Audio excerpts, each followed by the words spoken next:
So kita berterima kasihlah Chef kerana dapat bersama kita hari ini. So apa yang kita nak tahu dengan lebih lanjut, nak berkenalan dengan Chef ni lah. Maybe Chef boleh cerita serba sedikit berkenaan Chef Haslin ni, orang ramai nak tahu ni, and apa yang Chef buat. Alright, Assalamualaikum warahmatullahi wabarakatuh. Salam sejahtera, salam penuh mesra walaupun kita berada di dalam keadaan MCO ataupun PKP ni. Okay, Alhamdulillah sebenarnya untuk pengetahuan anda semua, saya adalah Chef Lin. Nama penuh saya adalah Haslin Hassan. Bisnes saya adalah Chef Lin Pastry dan Cafe, berada di Section 15 Banyu. Okay. Chef saya, bisnes saya ni pada asalnya saya adalah home baker sahaja selama 2 tahun setengah. Okay, saya berniaga pastry dan bakery, dan produk saya yang paling dikenali ataupun signature produk saya adalah Delicious Cream Puff. Selama saya 2 tahun lebih dalam bidang home baker ni, daripada satu produk saya telah menghasilkan 40 produk. Maksudnya produk saya daripada Delicious Cream Puff, saya buat cakes, saya buat breads, and then saya buat cookies, selagi yang bersangkut paut dengan saya punya klasifikasi saya sebagai baker. Okay. So setelah 2 tahun 2 tahun 7 bulan actually, 2 tahun 7 bulan saya beroperasi sebagai home baker, dan saya juga adalah bersama dengan satu grup usahawan yang dinamakan Business Network International. Kalau anda pernah dengar BNI, okay. So saya bersama grup ni sudah sama seusia bisnes saya. Waktu pada asalnya saya ini seorang educator. Saya adalah seorang pendidik selama 19 tahun di dalam bidang pendidikan. Okay, daripada saya mula menjadi pendidik ini di UIT, dulu ITM lah, Institut Teknologi Mara, sehinggalah dapat Universiti Teknologi Mara. Okay, saya bersama dengan ITM based di Terengganu selama 4 tahun. Lepas tu ya biasalah kita ada distance kan, family is a weekend husband and wife. So saya telah berusaha untuk balik ke Shah Alam, tapi permintaannya tiada. So saya telah berhenti dan saya sambung pendidikan saya sebagai seorang pendidik ni di Nilai University College selama 10 tahun. Dan selepas tu saya berubah arah, dah rooted kan 10 tahun di tempat yang sama, benda yang sama, tapi saya memang di dalam bidang hospitality, major dalam culinary art. Okay. Dan saya telah berubah bertukar tempat. Last kali dalam Kuala Lumpur Metropolitan University College, saya telah berkhidmat 5 tahun. Alhamdulillah dari segi akademik saya dari seorang pensyarah sehinggalah saya menjadi dekan. Alhamdulillah. So saya best dengar cerita Chef Lin ni. Bila dah tanggungjawab kita adalah yang paling teratas, so kita punya komitmen sangat berat, dan Alhamdulillah bersama dengan pekerja saya dan juga student-student saya yang sangat marvelous, okay, yang saya sayang. Saya rasa saya dah melahirkan ribuan pelajar. Okay, ribuan pelajar. Saya yakin mereka semua berada di luar sana sekarang, dah hidup berdikari dan punya pekerja yang sangat yang paling terbaik. Dah ada bisnes juga, dah ada juga yang mereka buat PhD. Alright, saya sangat bangga dengan pelajar-pelajar saya. Okay, selepas tu keadaan ketika itu tidak mengizinkan untuk saya meneruskan perjalanan saya sebagai seorang pendidik. Saya telah mengambil keputusan untuk berehat, di mana keadaan ketika itu banyak college dah mula tutup. There is one time yang masa tu colleges yang tak boleh sustain tu, so dikenaki untuk diorang merging dan sebagainya. dan chef telah ambil keputusan untuk berhenti dari bidang pendidikan pada seusia 45 ketika itu. Dan saya rasa pencapaian saya di dalam bidang akademik saya seusia 40 saya sudah menjadi dekan. Alhamdulillah lah, berkat usaha dan sokongan daripada semua pihak. Wah, so bagus, selepas saya selesai selepas saya tamat perkhidmatan saya sebagai pendidik, kita ni jenis orang yang workaholic, tak boleh duduk diam kan. Tiba kita berhenti, keadaan ketika itu saya tak boleh terima diri saya ketika itu. Di mana kita ni dah biasa bangun, kita dah ada tanggungjawab, kita dah ada tugasan yang nak kita lakukan. Jadi suddenly kita berhenti. So jadi proses saya untuk menerima ketika itu adalah sangat, terus terang lah saya rasa saya depressed. Bila kita depressed ni banyaklah yang negatif yang kita terima. So untuk membangkitkan balik semangat saya daripada saya seorang yang berjaya, kenapa saya boleh diamkan diri, betul tak? So saya mengambil keputusan di mana waktu ni lah banyaknya saya teringat kata-kata pelajar-pelajar saya dahulu. Saya kata, Puan, kenapa Puan boleh lahirkan kami yang pandai daripada tak tahu buat pastry, sehingga kami pandai buat produk-produk yang Puan ajar. Kenapa Puan tak buka kedai? Kenapa Puan tak berbisnes? Waktu tu saya tak yakin untuk berbisnes. Bila kita bekerja, kita dah ada secure income, betul tak? So saya rasa kenapa saya nak menghabiskan masa saya untuk berbisnes? Bahkan saya pun tak berani untuk berbisnes. Kita banyak dengar orang berbisnes ni, ini negative thought about orang berbisnes pada saya lah. Kan saya kata ada yang gagal, ada yang mengalami masalah, ada yang kena tipu, ada yang buat separuh jalan dan sebagainya. Jadi bila negatif pasal bisnes ni berada di dalam kepala saya, so jadi saya block my mental, saya block saya punya ni supaya saya tak akan berbisnes. Tetapi ketika keadaan saya tengah depressed, itulah kata-kata tu muncul tiba-tiba dan saya dengari setiap hari. Student saya berada di sebelah saya, belakang saya seorang-seorang. So saya kata, betul juga kan, saya dah ada expertise, saya dah ada ilmu, kenapa saya tak buat sesuatu dengan ilmu, dengan pengalaman yang saya ada, saya berbisnes. Jadi pada bulan 3 2017 saya mulakan bisnes saya.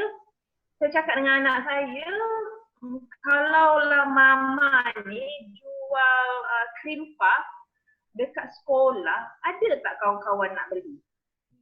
So saya berbicara lah dengan anak. Lepas tu anak-anak saya kata, mama nak jual berapa cream puff tu? Sebab kalau di luar cream puff mahal. Dan tak semua kawan-kawan yang mampu nak beli cream puff. Sebab belanja sekolah ada yang RM2, RM3, bergantung kan pada kemampuan ibu bapa. Betul. So tak apalah, cubalah mama nak jual RM1 saja. 5 biji, mama nak jual RM1. Boleh tak tanya dengan kawan-kawan kalau ada. So zaman sekarang anak-anak kita ni kan very high tech kan. So dia setelah saya berbincang bersama, dia kata okey, kita akan start promo. Dan diorang promo lah dalam grup-grup masing-masing kan. Diorang kan very good in IT. Kita ni masih baru nak develop, jadi banyak benda IT yang kita kurang kan. Okey mama, ada. Besok ada 29 paket mama. Wow, okey. Baik. Saya pun mulalah. Pada ketika itu waktu saya buat dan saya dah ada pasal niat lah. Saya kata pada Allah, saya meminta lah pada Allah Subhanahu Wa Taala, pada dia lah kita meminta, betul tak? Saya kata, ya Allah, sekiranya anak saya balik dengan jualan RM29, saya akan mulakan perniagaan. Okay, anak saya balik berniaga atau apa semua. Balik tengah hari tu dia tunjuk, Mak, ini jualan Mama hari ni bernilai RM29. Cukup dah tu tandanya untuk bermula. Ya, itulah perjalanan saya pada hari itu dan ketika itu dengan nama itu saya, alhamdulillah saya mula bisnes selepas saya dapat jualan tu sehinggalah hari ini. So bila kita dah dapat bisnes, kita pula tengah fikir macam mana kita nak berniaga ni, betul tak? Dah ada produk tapi kita nak buat marketing macam mana? Apa jalan yang saya boleh guna? Kita ni ialah educator, bila suddenly buka bisnes, ini yang kita rasa kekangan yang sangat besar pula, kan? Betul. You bukan orang bisnes, suddenly you nak buka bisnes, dah ada bisnes, dah ada produk, tak tahu nak jual kat mana. So saya gunalah platform social media saya, Facebook. Saya memang Facebook saja, walaupun ketika tu anak-anak kata gunalah Insta apa semua, saya kata saya prefer untuk dalam Facebook lah. So saya start, saya publish, I cerita, I punya journey saya dari seorang pendidik hingga saya berbisnes. Ceritalah perjalanan, saya ceritalah apa yang saya rasai dengan apa yang saya buat waktu tu, dengan jualan yang saya dapat.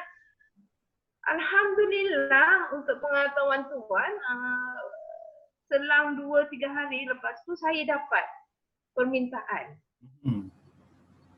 Daripada saya buat 29 paket, satu paket tu 5 biji. Alhamdulillah, pada hari seterusnya saya mendapat jualan meningkat jumlah krimpas saya. Pada hari itu saya dapat 1000 pieces. Masya Allah, alhamdulillah, bagus tu.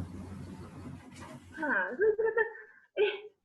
kata alhamdulillah lah, tak sangka lah kan. So bila Allah dah, kita minta pada dia tunjukkan jalan kepada kita. So jalan dah diberi, rezeki dah dapat kan. So apa yang kita kena buat seterusnya? So jadi saya pun mulalah mencari saya pergi belajar, saya pergi attend training, mana yang berkaitan lah. Saya tak ada ilmu dalam bidang bisnes. Seterusnya saya tak berilmu. Tapi saya diberi peluang oleh Allah Subhanahu Wa Taala untuk saya berniaga. So saya belajarlah, saya pergi kelas, belajar Google My Business, saya belajar Facebook Ads dan sebagainya untuk tambah ilmu. Sehinggalah satu hari kawan saya ni, dia memang adalah ahli dalam bisnes, Business Network International yang saya masukkan itu, di mana adalah satu grup usahawan.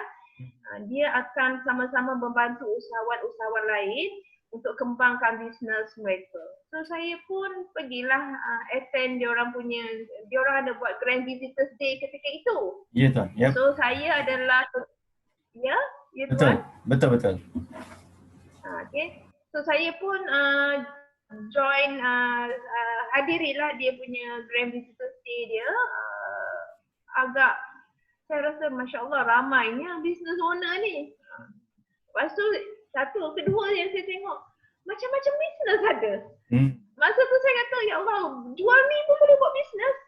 Jual ni pun, pada ketika itu saya rasa, ya Allah, saya kata, benda yang saya tak boleh fikir dalam jangkaan kita, boleh jadi bisnes. Contohlah macam sekarang kan, bila orang kata MCO saya, bisnes saya tak jalan, saya mencari peluang macam mana saya nak teruskan kehidupan saya ketika ini. Jadi saya tak bolehlah nak duduk diam. Mana saya nampak ada permintaan, itu yang saya buat. I see. Okey Puan, nak tanya sikit Chef. Kalau dari segi masa Chef bermula tu sampai sekarang tu dalam berapa tahun Chef yang Chef dah ada cafe sendiri now? Okey, saya start buka kafe saya pada seusia 2 tahun 7 bulan. Pada saya buka kafe ni pada 10 hari bulan 2 2020. Alhamdulillah, bagus. So jadi saya memang menggalakkanlah pada mereka yang mendengar cerita saya ni kena ubah cara hidup kita sekarang. Betul, Chef. So kita kena cari peluang dan ruang selagi ada. So, betul, saya Chef. dah Nasihat tu amat berguna sekali untuk pendengar kita kat luar tu. And then kalau Chef maybe boleh tunjukkan sikit lah Chef, ada tak antara benda-benda yang Chef nak promo ke, sebab minggu depan kan kita dah start berpuasa. So Chef pun mesti ada nak terima order ke, nak tunjukkan sikit cafe Chef ni ke, kalau orang-orang kat luar tu nak tengok apa yang Chef dah sediakan ke, maybe Chef boleh cerita sikit. Alright, untuk hari ini saya nak promo tu tak adalah, tapi saya boleh bagi tahu pada mereka yang mendengar ketika ini, kafe saya ni masih beroperasi seperti biasa, cuma untuk buat take away dan juga delivery. Menu yang kami sediakan adalah western, sebab kita dekat sini terlampau banyak sangat pesaing yang buat nasi lemak lah, benda-benda yang makanan yang biasa. So saya improvisekan supaya bisnes saya di kawasan saya ni saya ada kelainan. So saya menjual western menu di mana berasaskan pasta. Kita ada spaghetti bolognese, buttermilk pasta, butter rice with pasta, kita ada lasagna, kita ada roasted chicken, and then types of drinks. So pastry seperti biasa, kalau cakes, cookies, breads, dan untuk ketika ini Chef tengah promokan frozen puff ya. Contoh yang Chef buat adalah croissant, tuna puff, chicken curry puff, mushroom chicken pie, dan chocolate rolls puff. So ni frozen. So kenapa nampak tak bila keadaan macam ni kita orang beli yang western tu dia because nak makan on the spot, betul tak? Dia order dan dia akan frozen. Bila sampai frozen ni, kenapa Chef tukar pula kepada frozen? Pada mereka yang di luar sana, startlah buat frozen food. Kenapa Chef galakkan frozen food? Sebab you boleh customer kita boleh simpan di dalam freezer dalam jangka masa yang panjang. So bila dia waktu kita tak naklah kita sampai masa kita dah tak boleh keluar. Waktu tak boleh keluar tu yang jadi susah ni kita nak dapat barang-barang ni. So saya fikir kalau misalnya sekiranya frozen ni boleh membantu mereka menyediakan waktu-waktu yang sesuai. Macam ni croissant. Croissant kat luar mahal. Chef jual satu pieces of croissant bernilai RM2 sahaja. And then so far alhamdulillah permintaan croissant ni mendapat sambutan yang hangat. Dan then feedback yang sangat positif. Mereka rasa macam makan di hotel saja. Dia punya texture, dia punya rasa. Dengar pun dah rasa sedap. Ada yang tunjuk gambar. Betul. Dah tengok gambar dah. Dia orang makan gambar. Chef tak dapat tunjuk gambar hari ni sebab Chef kat ni maybe Tuan Yunus akan invite next time. Nanti Chef akan tunjukkan cara-cara macam mana frozen ni macam mana kita nak start bakar, macam mana proses dia keluar daripada freezer, step by step lah sehinggalah dia kita masuk dalam oven dan end product dia. Don't be surprised, frozen Chef tu kecil saja, tapi bila dia dah bake dia akan kembang and very fluffy and very soft. Saya nanti rasa kalau ada keluangan nanti kita akan definitely invite Chef lagi untuk cerita pasal nak tunjuk step-step ni, sebab orang kat luar tu rasanya dia seboleh-bolehnya nak tahu dan tengok kan Chef. Tapi tak apa, kita akan tunjukkan gambar yang Chef ada dulu nanti di dalam portal kita, so diorang boleh nampak je dulu. Kalau diorang nak tengok step yang lebih lanjut, nanti kita buat satu lagi session untuk Chef tunjukkan dekat diorang macam mana benda ni sebenarnya dibuat. So chef, untuk soalan yang terakhir saya, memang chef punya delivery ni di area Bangi saja ataupun chef cover luar dari Bangi juga? So far Alhamdulillah chef dah mula buat delivery di KL, khususnya di KL, di Nilai, Ampang area, Seremban pun dah sampai. So insyaAllah lah kalau tempat-tempat yang kita boleh supply, kita akan busuk untuk sampaikan di depan pintu rumah anda. Terima kasih banyak-banyak chef. Yep. Cuma kena share location supaya kita senang because sekarang ni delivery punya services banyak. Betul. Kan? So kita boleh gunakan servis-servis yang ada, insyaAllah. Tapi cuma frozen ni chef prefer memang chef akan hantar sebab kalau hantar delivery ni kita kena tengok delivery yang mana boleh buat. Sebab kalau dia tak jaga betul sampai dekat di rumah anda, dia akan keadaannya dah defrost. Okey, faham chef. Okey chef. Kalau boleh soalan yang maybe sebelum kita tutup ni, maybe kalau orang kat luar tu nak tahu, nak order daripada chef ni memang guna WhatsApp ke ataupun chef ada join mana-mana macam Grab ke, e-bazaar platform ke dekat luar ke, ada tak chef? Ke memang terus WhatsApp saja? Kalau boleh chef suka prefer tu WhatsApp. Tapi memang chef ada masuk a few e-bazaar yang telah ni. Kalau sekiranya yang the best method yang chef prefer sangat kalau mereka boleh WhatsApp chef. Sebab kita senang dealing one to one dengan mereka. So chef akan bagi tahu macam mana berusaha. So sekiranya bila dia terima, dia akan tanya macam mana nak masak chef? Macam mana proses dia? Kenapa saya punya ni? Jadi kan kita punya engagement tu lagi dekat. Jadi chef pun seronok nak bercerita supaya mereka faham. Sebab kalau kita tak bagi informasi yang betul, negatif nanti dia akan jadi viral yang negatif. So sebab tu kalau boleh chef nak elakkan benda-benda macam tu sebab sebenarnya benda tu boleh jadi elok kalau betul caranya, tapi bila customer tak faham dan bagaimana nak bake ataupun proses dia akan jadi negatif nanti. Betul. Okey chef, terima kasih banyak. I think kita akan share dengan pendengar-pendengar di luar tu macam mana nak contact dan order daripada chef directly menggunakan WhatsApp. So terima kasih sekali lagi chef. Saya tahu chef tengah sibuk dengan kafe, dengan bisnes, betul, kerana meluangkan sedikit masa untuk share dengan saya dan juga pendengar-pendengar kat luar tu. Diorang maybe dah dapat macam-macam tips jugalah selain daripada boleh belajar daripada chef dan juga order directly daripada chef. Terima kasih banyak-banyak chef sekali lagi.